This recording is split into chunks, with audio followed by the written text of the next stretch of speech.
If you're in your 30s, living life on your own terms and wondering, do I really need kids? Then listen to this story. Basu and the seed he didn't plant. Basu was 36, successful, and content.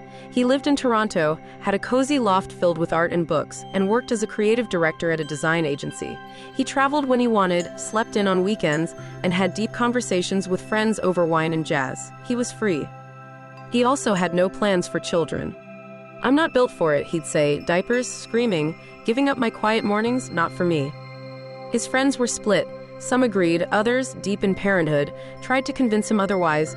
Basu didn't judge them, and he hoped they wouldn't judge him. But something about the topic always made him slightly defensive. One summer, Basu visited his aging uncle, Ramesh, a retired Sanskrit professor living on a quiet farm outside Montreal. Ramesh was childless but had mentored thousands of students. He had a gentle presence, like an old banyan tree offering shade. Over breakfast, Basu casually mentioned, "I don't think I'll have kids, life's good as it is." Ramesh smiled, "It's a beautiful life, but let me tell you a story."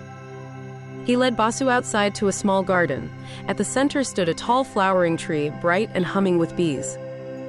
"I planted this tree 30 years ago," Ramesh said. "It didn't bloom for the first 12. For a long time, it just stood there, awkward and uncertain. I thought maybe I made a mistake." "But now," Basu said, admiring the shade. "Exactly," said Ramesh. "Children aren't about completing you. They're about continuing what you can't finish yourself. They're the questions you won't live long enough to answer, the kindness you hope the world keeps alive." Basu frowned, "But what if I'm not ready to give up my freedom?" Ramesh touched the tree's bark. "You don't lose freedom, you exchange it for meaning, for a legacy not carved in stone but in a heartbeat. You get to shape a soul, not control it, just guide it. And in that you grow in ways you never imagined." Basu was quiet. That night, back in his loft, Basu watched a video his friend had sent of their child learning to walk. Something in him stirred, not pressure, but possibility. He didn't suddenly decide to have kids, but he started mentoring local teens in art.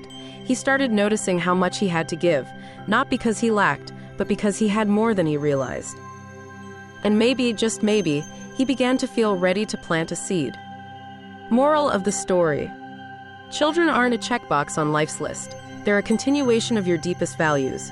Whether through birth, adoption, or mentorship, to shape a soul is to extend yourself beyond time. Try this today. Ask yourself, what part of me do I want to live on even after I'm gone?